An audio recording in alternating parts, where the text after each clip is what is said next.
मूली वाले पराठे की तरकीब मैं पहले बता भी चुका हूँ, लेकिन आज जो पराठे बनाने लगा हूँ, ये आपको नेक्स्ट लेवल तक लेके जाएगा, आपके ज़ायके को नेक्स्ट लेवल तक लेके जाएगा। इसका बहुत ही आसान सा तरीका है, इसको बहुत ही आसान बनाना है, लेकिन ज़ायके में ये लाजवाब हो जाता है। इस अनोखे तरीके से आप एक बार जब भी बनाएँगे तो फिर आपको ये पराठा बार-बार बनाना पड़ेगा, क्योंकि इसकी फ़रमाइश ही इतनी ज़्यादा आ जाएगी। तो चलें जी, सबसे पहले हम इसका आटा गूँथते हैं, क्योंकि आटा गूँथने में भी एक कमाल है। 2 कप हमने आटा ले लेना है, सफ़ेद वाला ले लें या घर के जो गंदम होती है उसका आटा ले लें। इसमें आपने नमक डाल देना है 1 चम्मच, और 1 चम्मच आपने इसमें घी डालना है। घी आप अगर गरम करके डालना चाहते हैं तो गरम डाल लें, अगर आप जो है रूम टेम्परेचर पे पड़ा हुआ है वो वाला घी आप डालना चाहते हैं तो आप वो डाल लें। अब आपने इस आटे को गूँदना है, थोड़ा-थोड़ा पानी डालना है और बहुत ही नरम अंदाज में, नरम हाथों से इसको गूँदना है। आहिस्ता-आहिस्ता जब आप गूँदेंगे तो आपको तकरीबन इसमें 5 मिनट लगेंगे। आपने इस आटे को ये 5 मिनट तक गूँधा, फिर इसके बाद आपने इसको रख देना है और 10 मिनट का इसको टाइम देके उसके बाद फिर दोबारा से गूँदना शुरू करना है।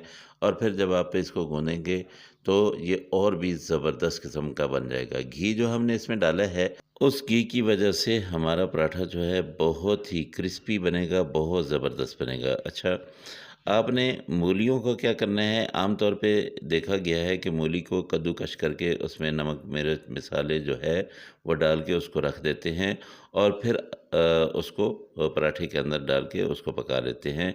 आपने यूँ नहीं करना है, बल्कि आपने बाकायदा उसको सालन की तरह बनाना है। यानी कि मसाला बना के उसमें आपने मूली को कद्दूकस करके डाल देना है और उसको पकाना है। इतना पकाना है कि उसके अंदर से वो जो मूली की एक ख़ास किस्म की स्मेल होती है, वो चली जाए। अब हमने पेड़े बना के रखे, इसको 15 मिनट इनको दे दिए। यानी कि आपका आटा जो है ये तकरीबन आधा घंटा टाइम लगेगा, तब जाके ये पूरा होगा। अब ये छोटे-छोटे पेड़े मैंने 4 बना लिए हैं। इन पेड़ों को हमने रोटी की शक्ल में बनाना है। बड़ी-बड़ी रोटियां बनानी है, जितनी आप बड़ी बना सकती हैं, जितनी आप इसको काबू कर सकती हैं, आप उतना ही बना लें और इसको अच्छी तरह से बेल लें। अब क्या करना है कि वो वाला जो सालन हमारा रात का पड़ा हुआ था, वो हमने इसके ऊपर लगाना है। एक चीज़ का ध्यान रहे कि सालन में ज़्यादा ऑयल नहीं डालना है, बिल्कुल ही आप जो है इसको थोड़ा से ऑयल में बनाएँगे।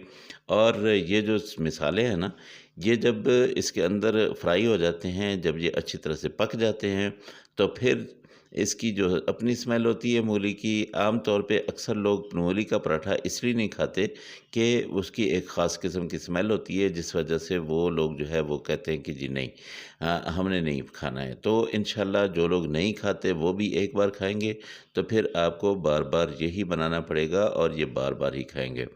अब रोटी को अच्छी तरह से बेल के आपने दूसरी रोटी उसके ऊपर रख देनी है। मसाला आपने अंदर से जितना आप डालना चाहें फुल लोडेड इसको कर लें।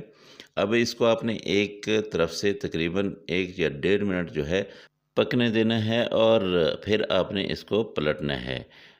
इसको तवे के ऊपर डालने से पहले आपने क्या करना है कि तवे को आपने अच्छी तरह से घी से लेप कर देना है, ताकि तवे के ऊपर अगर घी होगा तो फिर आपकी रोटी जो है बहुत ही ज़बरदस्त किस्म की बनेगी। जब आप इसको पलटेंगे तब आपने इसके ऊपर भी घी डाल देना है और फिर ये दूसरी साइड आपने चेंज कर देनी है। आँच आप बेशक अब हल्की कर दें, पहले थोड़ी-सी तेज़ रखनी है, उसके बाद आपने इसको हल्का कर देना है, क्योंकि जल ना जाए। अब आपने ख़्याल करना है कि इसको गोल्डन ब्राउन होने तक आपने पकाना है, अच्छी तरह से पकाना है, पलटते-पलटते रहना है। जब आपका ये पराठा जो है ये रेडी हो जाएगा। अच्छा, एक चीज़ का आप ध्यान रखें, बाज़ दफ़ा यूँ होता है कि अगर आपने इसमें फिलिंग जो है वो ज़्यादा डाली हुई है तो फिर इसके फटने का डर होता है, इसके टूटने का डर होता है। तो बस आपने इतनी सी एहतियात करनी है कि जब ये पक जाए और ये इसके टूटने का डर हो, आप हाथ से जब उठाएँ तो फिर ये टूट ना जाए। तो फिर आपने इसको चिमटे की मदद से जो है ऐसे करके उठाना है और आपने इसको पलटते जाना है। अल्हम्दुलिल्लाह माशाल्लाह हमारे 2 पराठे रेडी हो चुके हैं। इस तरह से आप दूसरा पराठा भी रेडी कर लेंगे। तो अल्लाह पाक की रहमतें, अल्लाह पाक की नेमतें आप सब लोगों के घरों में बारिश की तरह बरसती रहें। मेरे वो दोस्त जो परेशान हाल हैं, अल्लाह पाक उनकी परेशानी को दूर करे और जो बीमार हैं, अल्लाह पाक उनको शिफ़ाए कामिला आजिला अता फ़रमाएँ। ये देखिए कितनी ज़बरदस्त इसके अंदर स्टफ़िंग है और कितना ज़बरदस्त क्रंची सा ये पराठा हमारा बन गया है।